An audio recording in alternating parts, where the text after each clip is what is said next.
Grande momento! Seja bem-vindo à Linhagem Geek, o seu canal de entretenimento. Eu sou o Gabriel. E eu sou o André. E no episódio de hoje a gente vai falar sobre os 9 motivos que fizeram de Cavaleiros do Zodíaco ser esse sucesso absoluto.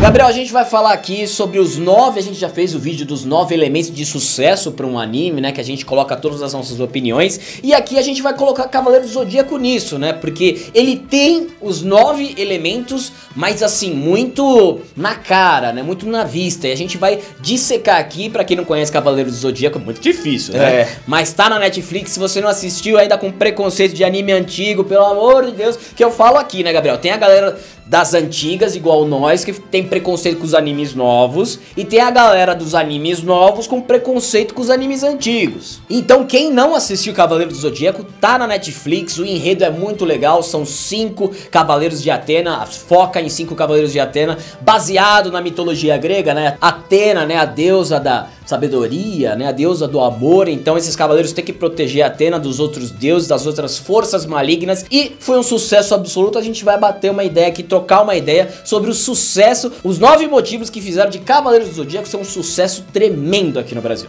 Nós ranqueamos 9, mas tem mais que 9. Lógico. A gente colocou 9 aqui porque eu gosto do número 9, 9 é centroavante, finalizador. Mas antes de qualquer coisa, galera, não se esquece de se inscrever no canal, se inscreve no canal, curte. Você que gosta de Cavaleiros do Zodíaco, que eu sei que você gosta de Cavaleiros do Zodíaco, porque esse vídeo é uma homenagem a quem gosta de Cavaleiros do Zodíaco. Curte, comenta, compartilha, sigam-nos nas redes sociais. Se você quiser ser um patrocinador ou um parceiro da Linhagem Geek, aqui está o endereço, olha que bacana.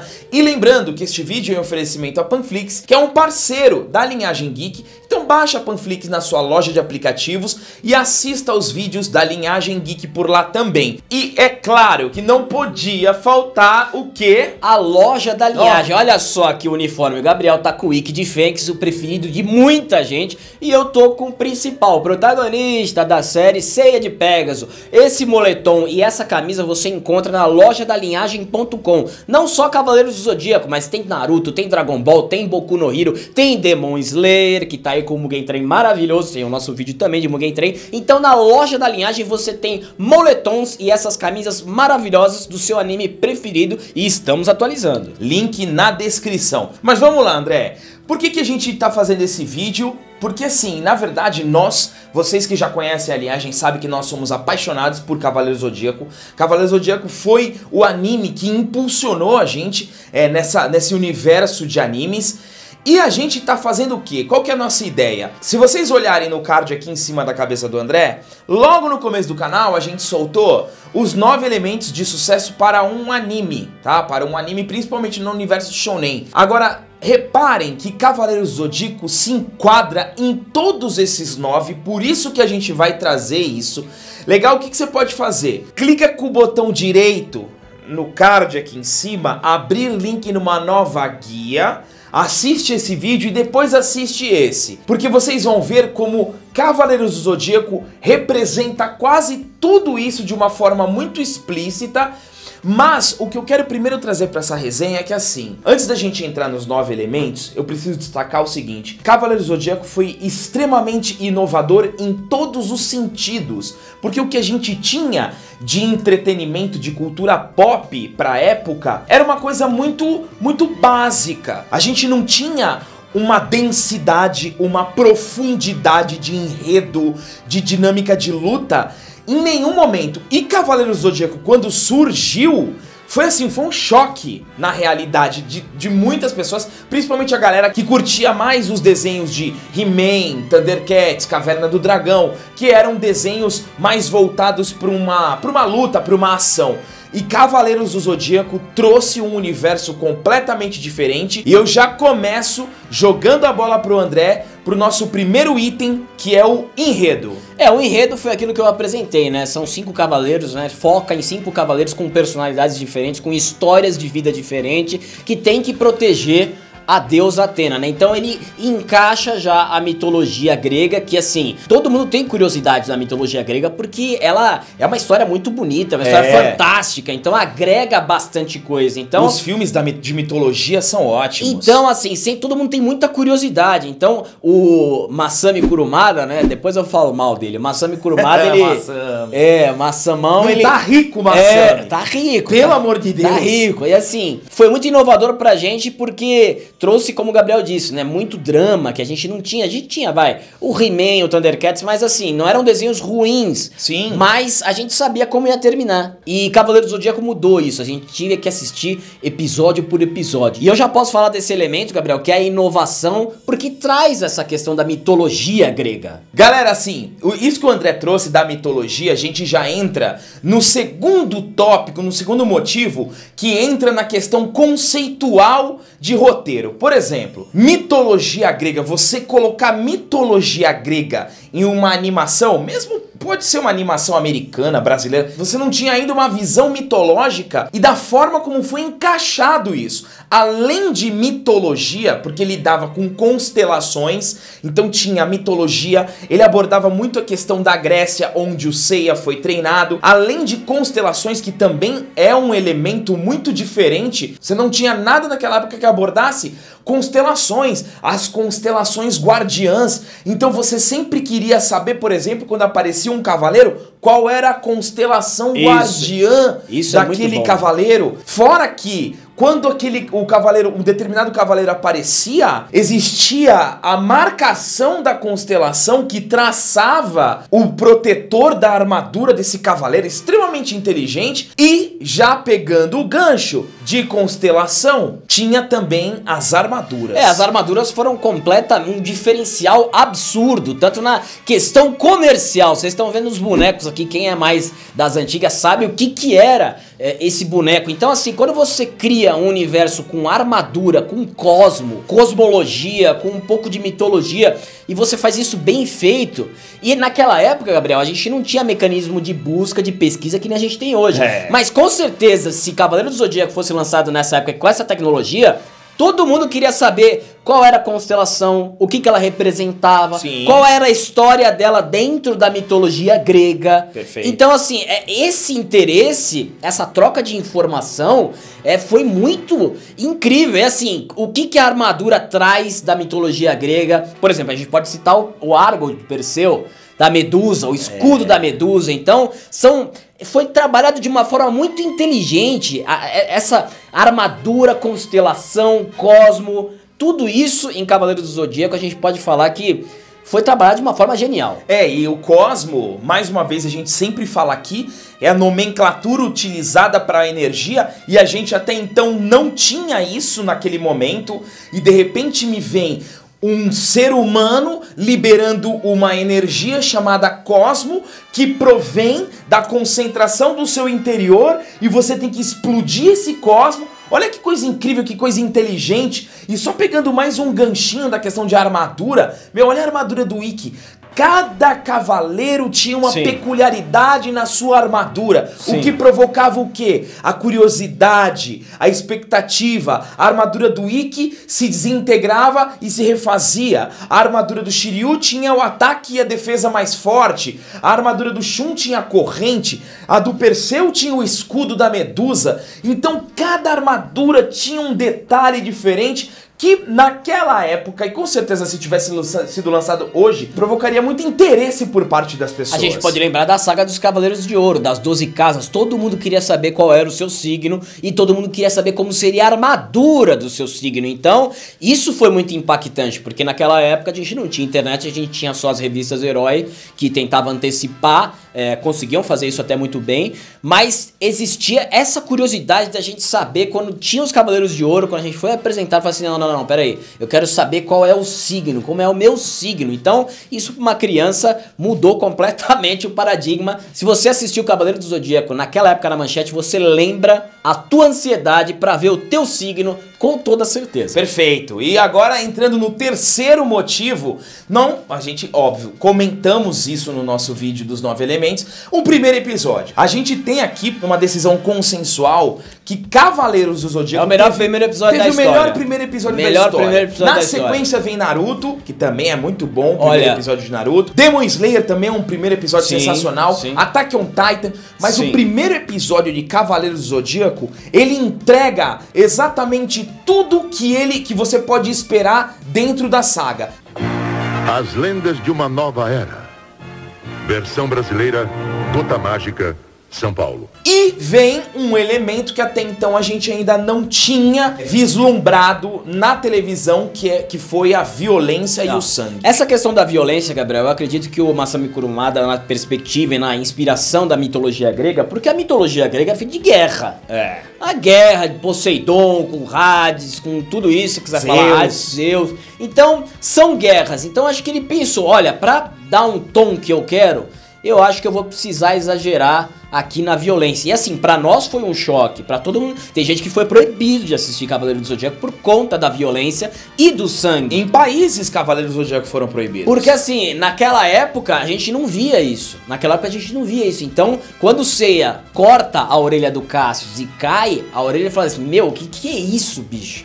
E aí já vem todos os elementos. Então assim, pra mim, Cavaleiro do Zodíaco, no primeiro episódio, ele entrega tudo. Ele entrega o que é o cosmo, o que são os Cavaleiros de Atena, os propósitos dos cavaleiros, tudo, os valores, tudo isso ele entrega no primeiro episódio. Você sai do primeiro episódio sabendo de tudo. Claro, a trama vai se desenrolando, mas pra mim, tudo que é apresentado no primeiro episódio de Cavaleiro do Zodíaco é perfeito. E, além de tudo isso, é apresentado o protagonista, o nosso querido Seiya de Pegasus, de uma forma muito inteligente, lutando contra o Cassius. Ele dá uma aula na luta, pro adversário dele sobre o Cosmo. Depois ele tem que usar, depois de ganhar a armadura, fora o meteoro de Pegasus lindo, trilha sonora, tudo no primeiro episódio. Sim, já entrega tudo. Vestindo a armadura, a cena do... até arrepia.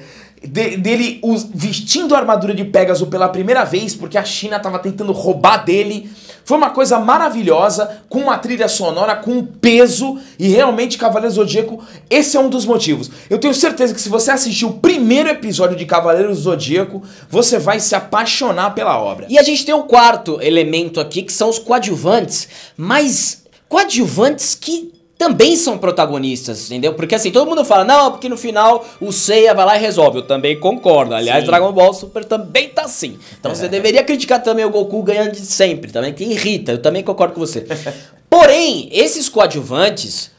a gente tá falando do Shiryu, do Yoga, do Ikki e do Shun. Sim. São coadjuvantes de ouro, entendeu?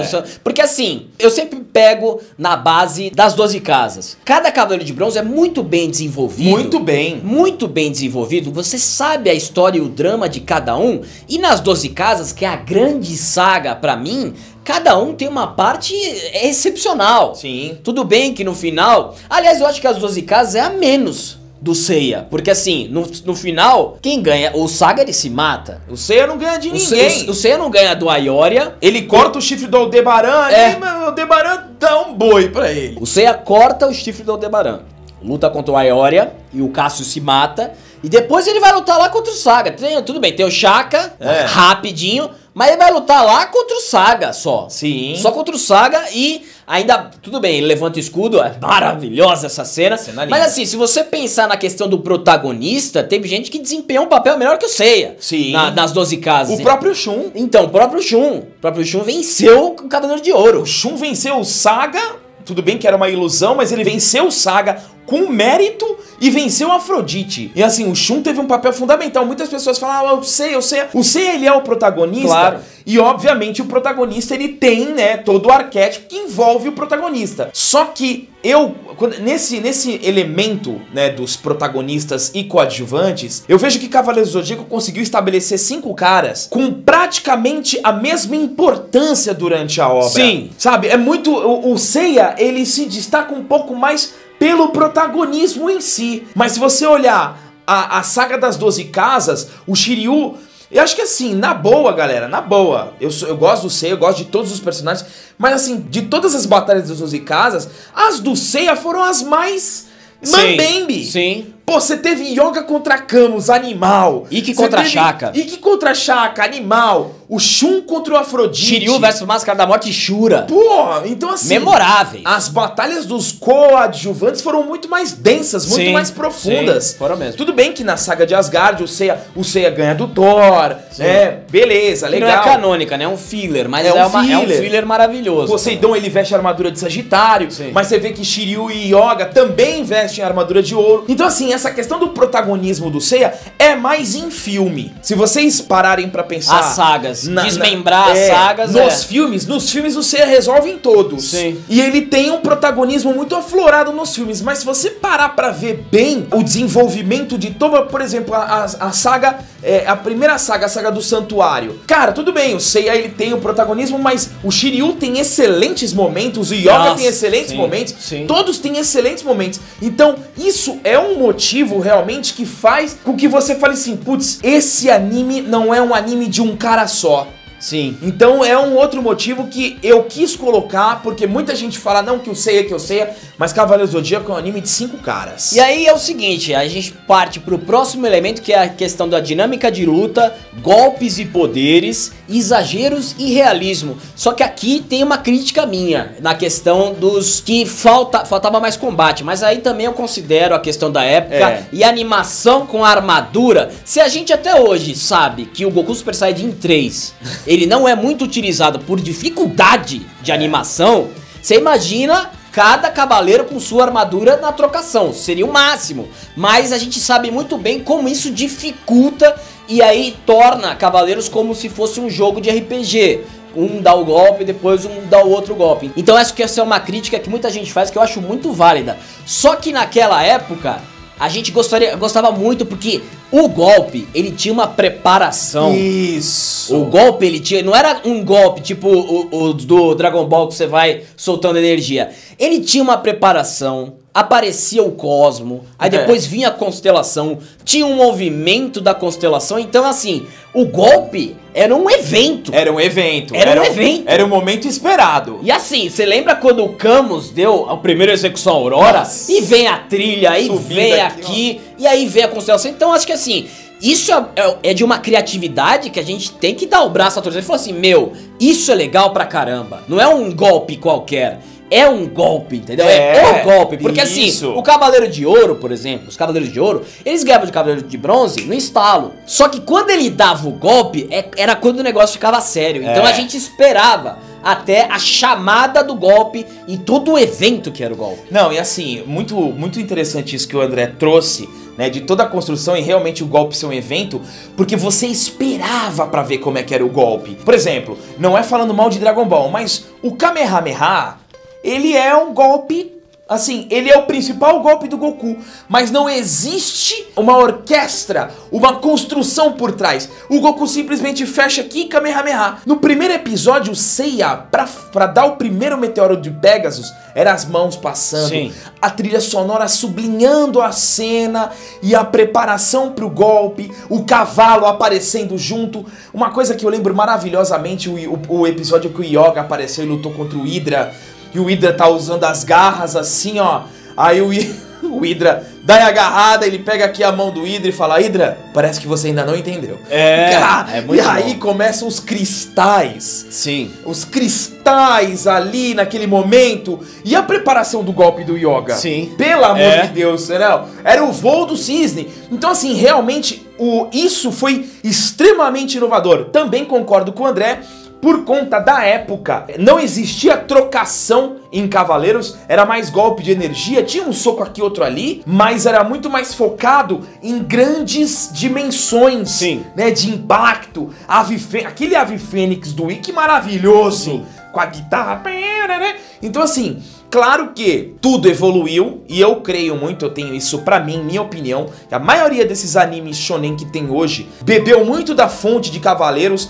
Lógico, melhorou muita coisa, teve muita melhora. Por exemplo, a dinâmica de luta de Dragon Ball é maravilhosa. A de Naruto é maravilhosa. Mas beberam dessa fonte aí, eu tenho certeza disso. E outra coisa que impulsionou isso, porque a gente pode ter esses golpes como sucesso, foi a dublagem. Porque a dublagem foi essencial, porque os dubladores todos os dubladores, até hoje, eles sobem no palco e a galera pede pra ele dar o golpe. Pó de diamante, cólera do dragão, meteoro de Pegasus. Então, pra você ver como marcava o golpe de Cavaleiro do Zodíaco, é que os dubladores, eles, em eventos, a galera pede até hoje. Pô, faz o cólera do dragão aí, faz o pó de diamante, o ave fênix. Então, o golpe em Cavaleiro do Zodíaco, com essa dinâmica de luta de Cavaleiro do Zodíaco que muita gente critica, e eu também já falo novamente, eu entendo, só que essa dinâmica fez com que a dublagem subisse de patamar, que Cavaleiros foi a mudança da dublagem no Brasil, isso os dubladores admitem. Então, o golpe...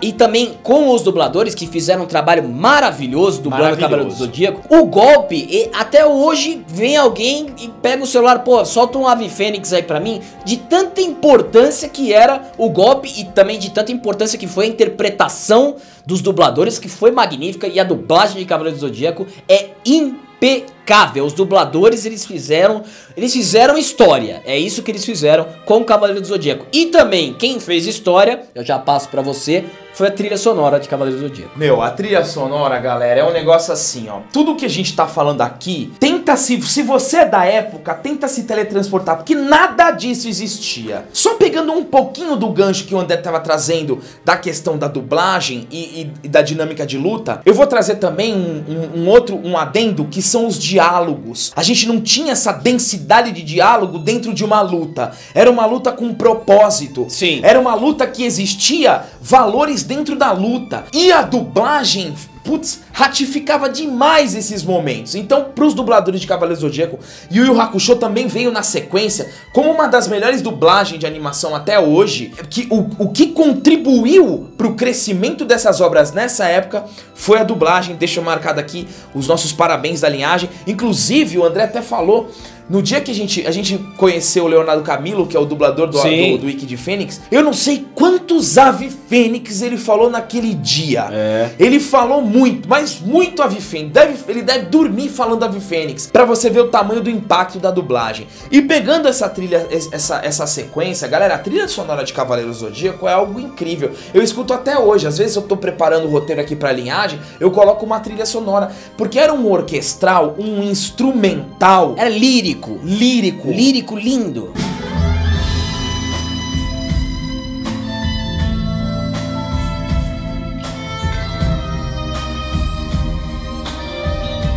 Eu sei, a gente tem várias trilhas maravilhosas. A gente tem a do Demon Slayer, que pra mim é incrível. A gente tem de Naruto, que é avassaladora. Mas a trilha de Cavaleiros, assim, é uma coisa tão marcante. E é uma variação, porque é orquestral, né? É uma coisa mais clássica.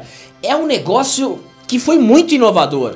E impactava, tanto no momento triste quanto no momento de apreensão, quando chegava um Cavaleiro de Ouro. Cavaleiro do Zodíaco é genialmente pontuado. Tudo que acontece vem uma trilha, mas na hora certa, no timing perfeito, iguais os animes que a gente vê. Por exemplo, o próprio Attack on Titan é maravilhosa a trilha sonora, mas Cavaleiro do Zodíaco tem uma trilha sonora completamente... É um diferencial absurdo que a gente já vê no primeiro episódio. No primeiro episódio, realmente.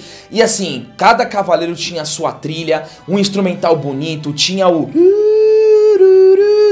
Olha isso, imagina você com 10 anos vendo aquilo, um cavaleiro aparecendo. Então realmente a trilha sonora marcou demais. É um dos principais pontos dessa obra. E entrando na sequência, não podemos deixar de falar dos vilões. Sim.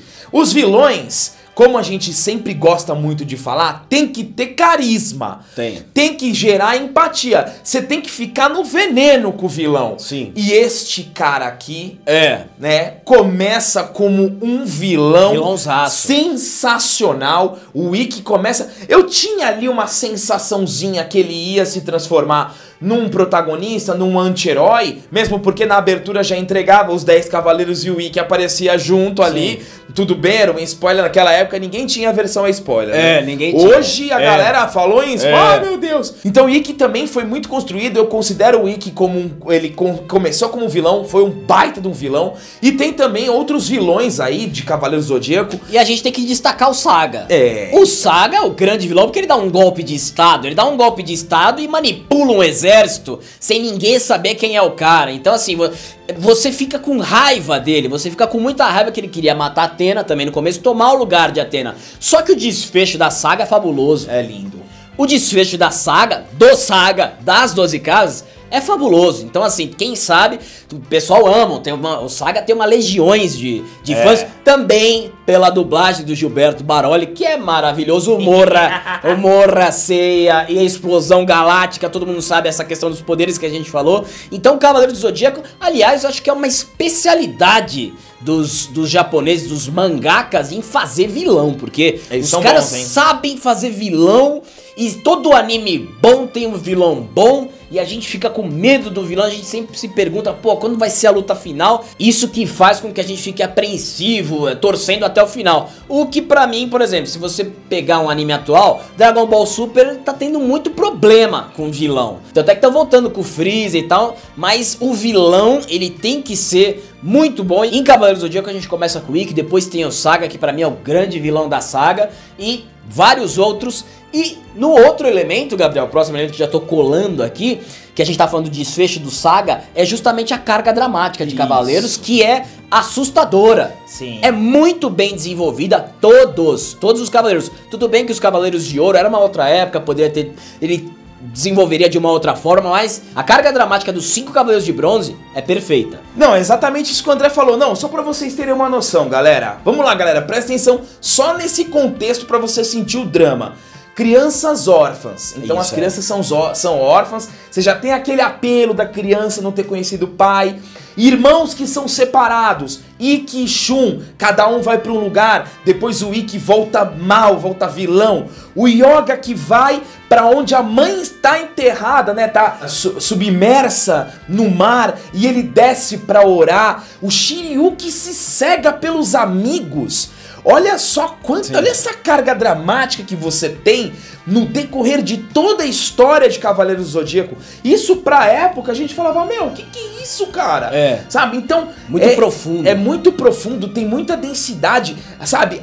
O conceito de amizades, e agora eu já vou entrar até no último tópico, que pra mim é o que fecha os motivos do porquê Cavaleiros ter sido tão bem aceito, que são os valores, porque até então você não tinha uma obra que ratificasse esses valores como o Cavaleiro do Zodíaco ratificou. Cavaleiro do Zodíaco, eu acho que essa é a principal característica da obra, pra mim, assim. Todo mundo fala que a Manchete moldou o caráter de muita gente por conta dessas obras japonesas, e Cavaleiro do Zodíaco foi o grande catalisador disso, porque é amizade, é fé, é altruísmo, é você se sacrificar pelo próximo. Eu acho que isso tocou muita gente por conta também da nossa cultura ocidental ser cristã, então acho que mexeu muito com a gente, e tudo isso tem em Cavaleiro do Zodíaco. Você dá a sua vida por um bem maior, por um objetivo maior, sem nem pestanejar, que nem o mestre ancião fala quando o Shiryu se sacrifica com o Shura. Ele fala assim, você se sacrifica pelos outros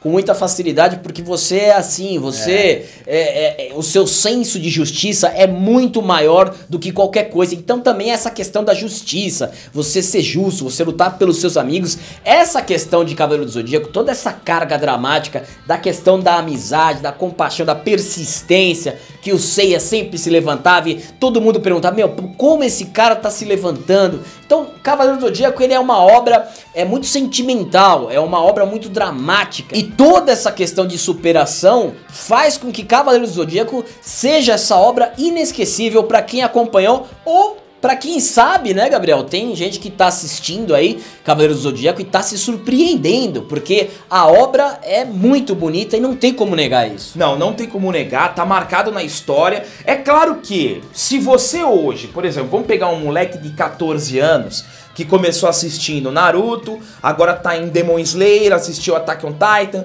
tá assistindo Boku no Hero. Assistir Cavaleiros do Zodíaco é um desafio pra esse moleque. Sim. Porque é óbvio, tem gente que fala, o anime é arrastado. Cara, eu não vou dizer que é arrastado. Tem seus fillers, como todos os animes, mas é que hoje criou-se uma dinâmica muito mais fluida para um anime, por causa de Cavaleiros do Zodíaco. Cavaleiros do Zodíaco que foi ali que trouxe. Porque os caras olharam e falaram assim, vamos colocar mais velocidade. Porque realmente tem episódios que são mais devagar, Cavaleiros do Zodíaco. Porque Cavaleiros do Zodíaco é um drama. Acima de tudo, você vê pouquíssimos alívio cômicos em Cavaleiros do Zodíaco. Sim, é muito pouco. Pouquíssimos. Mas no começo você tem um alívio cômico, mas depois a obra começa a ter uma densidade tão grande que o alívio cômico se perde, some o alívio cômico. E hoje muitos animes trabalham com o alívio cômico para balancear, para não deixar um tom mais profundo. Por exemplo, Attack on Titan é profundaço. Se vocês assistiram Attack on Titan, é super profundo. Tem 1 ou 2 momentos de alívio cômico. Agora os outros sempre tem uma brincadeirinha aqui para dar uma contrabalanceada no tom do anime.